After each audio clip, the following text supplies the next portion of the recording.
Prepare-se para o choque. Alexandre Moraes expõe seus erros e revela a fraqueza que ameaça o Vou STF. provar para você com fatos que culminaram numa declaração admitindo que ele errou e mandando um recado oculto ainda para os seus colegas. Bom dia, bom dia, bom dia agora aqui de mãos abaixadas, porque teve alguém que reclamou nos comentários ontem que eu fico erguendo as mãos. Então, nessa nossa análise hoje, que tá verdadeiramente magnífica, eu vou te mostrar 3 coisinhas com as mãos aqui embaixo. Primeiro, eu vou te mostrar um vídeo de um discurso do ministro Alexandre de Moraes ontem, durante o evento em que ele foi homenageado em São Paulo, em que Moraes claramente admitiu pela primeira vez cometer erros, mas dividiu a culpa também dos seus erros com os demais ministros do Supremo. Segundo, eu vou te provar que Moraes nunca teve tão fraco como agora. E terceiro, eu vou explicar para você quais foram os recados ocultos da fala de Moraes e o verdadeiro significado dessa admissão de erros deles. Então, bora aqui direto para o primeiro ponto com esse vídeo que eu postei nas minhas redes sociais. Olha aí. Então, nós realmente podemos, com erros e acertos, porque isso faz parte de qualquer instituição composta por seres humanos. Nós tivemos uma tentativa de golpe de Estado e as instituições reagiram, as instituições souberam atuar dentro do que a Constituição estabeleceu. Então, nós realmente podemos, com erros e acertos, porque isso faz parte de qualquer instituição composta por seres humanos. As instituições, elas acabam, obviamente, repetindo os erros dos seres humanos. Exatamente por isso, o judiciário é um órgão colegiado, para que os erros diminuam, para que uns corrijam equívocos e erros dos outros. Gente, olha, foi a primeira vez que eu vi Alexandre de Moraes falando em erros. Agora, quais erros, ministro? Quais erros? Fala pra gente. A gente quer saber. O Brasil inteiro tem o direito de saber quais erros, quais equívocos. Por acaso, a prisão ilegal de Felipe Martins por mais de 6 meses sem denúncia, com base em um documento falso, foi um erro? E a prisão ilegal da Débora sem denúncia por mais de 1 ano também? A morte do Clesão? A condenação de quem sentou na sua cadeira há 17 anos? A censura disseminada? O processo da trama golpista? O juiz vítima? Olha, eu não vou ficar aqui relembrando todos os casos, senão a gente vai ficar aqui o dia inteiro, a gente não vai analisar os outros pontos. Mas vocês entenderam a ideia, né? O ministro ele precisa vir a público dizer quais foram os erros para a gente ir lá nos processos e entender se o STF corrigiu esses erros ou não. Mas eu vou deixar para te falar lá no final, no terceiro ponto, qual que é o real significado dessa fala do Moraes. Por enquanto, vamos agora para o segundo ponto, que eu vou fazer uma verdadeira linha do tempo com vocês para provar como que o Moraes está mais fraco do que nunca, o que levou diretamente até essa fala de ontem. Primeiro, gente, o Moraes e outros 7 ministros do STF, mais o PGR, tiveram seus vistos americanos cancelados. Depois, o Moraes foi sancionado com a Magnitsky. Tudo isso vai tornando o ministro alguém tóxico, um leproso, do qual ninguém quer se aproximar. E o apoio público a ele vai se tornando cada vez mais perigoso, conforme avisos dos Estados Unidos, porque quem apoia alguém sancionado pode igualmente ser sancionado pela Magnitsky. E nesse contexto, todo mundo começou a largar a mão do ministro. Veja o governo Lula. Há poucas semanas, o governo enviou uma carta em resposta ao Departamento de Justiça norte-americano sobre as decisões ilegais do Moraes e jogou Moraes na fogueira. O governo confirmou que tudo que o ministro estava fazendo era, sim, ilegal e fora do rito. Foi como se o próprio governo Lula tivesse entregado ali Moraes aos lobos.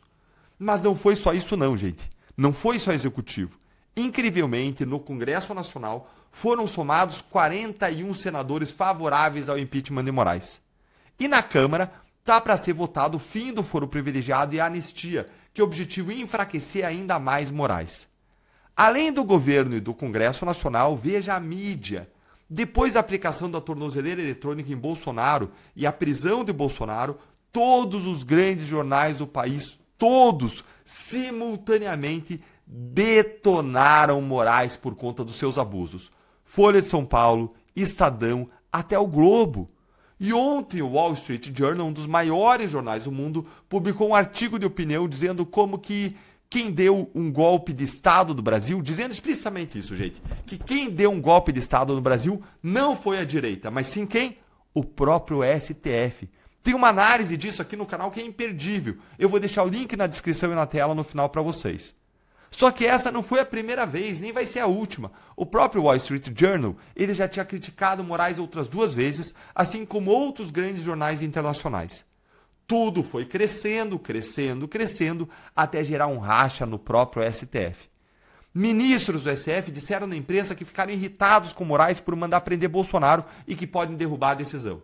Fux contrariou Moraes em decisões, André Mendonça bateu de frente, mandou recados em palestras e entrevistas e começaram a surgir na imprensa notinhas de ministros insatisfeitos com as atitudes de Moraes, que o apoiam hoje só publicamente, mas nos bastidores estão contrariados com os abusos e preocupados que venha sobre a cabeça deles uma Magnitsky.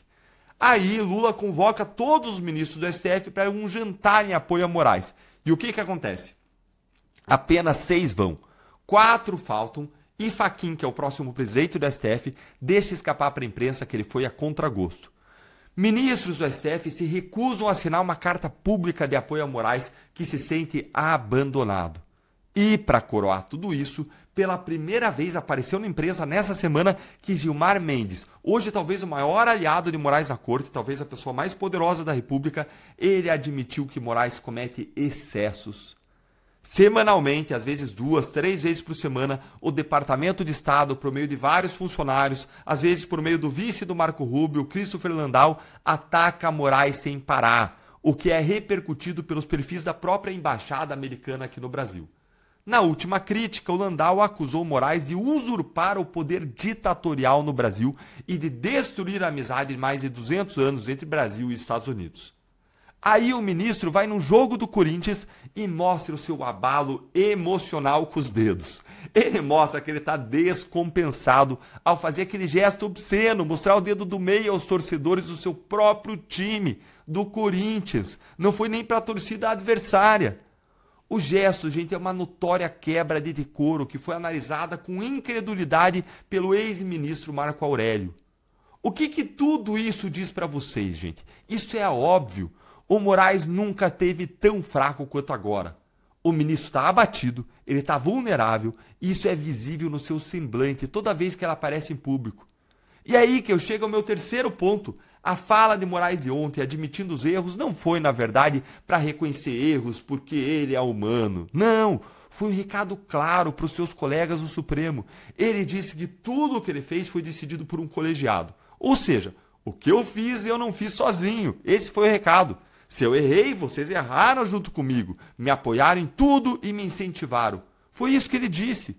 Se eu cair, vocês todos vão cair junto comigo. Está muito claro que foi esse o recado de Moraes, já avisando os demais para não deixá-lo sozinho nessa e para não isolá-lo no tribunal. E isso, gente, nem é verdade, isso de que todo mundo decidiu junto, porque a maioria das decisões não foram nem para o colegiado. Aquelas próprias ações que ele mandava aquela assessoria especial de desinformação do TSE produzir para ele, que lá tudo era ele e aquela assessoria. Agora a questão é, o que vai ser mais forte para os ministros do Supremo? A lealdade cega a Moraes ou o instinto da sua própria sobrevivência, dos seus negócios e dos seus familiares? É isso que nós veremos a partir de agora, mas se eu fosse o Moraes, eu não confiaria na lealdade de ninguém ali dentro. E você, me conta aí nos comentários.